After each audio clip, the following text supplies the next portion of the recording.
Hello mga Mima! Welcome to my nail vlog. I'm your nail artist, Jeka, dating nail tech, at ngayon ay nag full-time nail artist na lang. So ito, nag-start na ako mag-apply ng base color ng ating press-on nails. Gagawa tayo ng 6 set ng ating mga press-on nails na handmade. Yes, of course, handmade po lahat ng ang ating mga press-on nails. At ako po mismo ang gumagawa lahat nito, pati admin ako din po.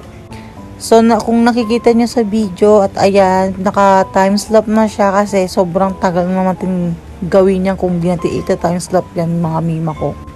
Then ayan, nag-i-start na ako mag-design dyan mga mima.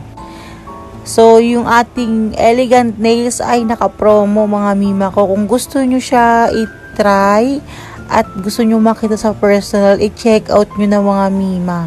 At itong mga mima ko, ipapakita ko sa inyo kung paano ako mag-apply ng French tip. Ito yung design na akala mo napakadaling gawin. Pero wag ka mima. Pigil hininga pag ikay nag-a-apply ng French tip. Alam ng mga nail tech yan mga mima ko. Ayan, naka-timeslap lang yan mga mima ko. Kaya parang ang bilis-bilis gawin. Pero kahit gaano kahirap gawin yan, basta pag gusto mo yung ginagawa mo, walang mahirap at walang hindi kayang gawin. Diba? Tama? Kaya kung gusto nyo itry yung mga press-on nails na gawa ko mga mima ko, punta lang kayo sa showcase ko, then pwede kayo mag-check out doon. Check out lang kayo, marami tayong mga design na pagpipilian doon mga mima ko.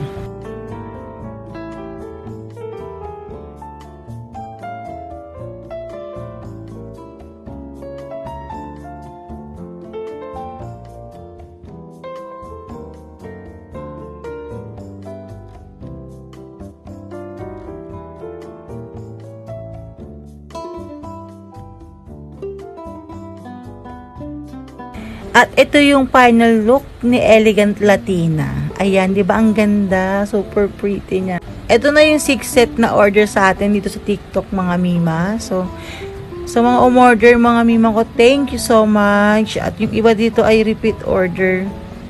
Nakailang check-out na sa shop ko, di ba?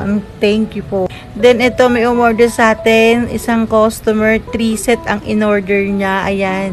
Kung makikita nyo ay CS, ibig sabihin niya custom size. Ayan, pina-customize ni ma'am yung shape and length. Ginawa niyang stiletto from almond. At kung makikita nyo sa resibo ay nakalagay ay medium. Nag-chat sa akin si customer na i-custom size na lang para mag-fit daw sa kanya yung nails. Ayan. Then, ito yung dalawang elegant nails. Magkaibang checkout naman to. Ayan. Hanggang dito na lang mga mima ko. So, thank you so much po. Paki-follow lang ating TikTok. Thank you for watching mga mima. Kung gusto nyo, check out lang kayo ha. Bye-bye!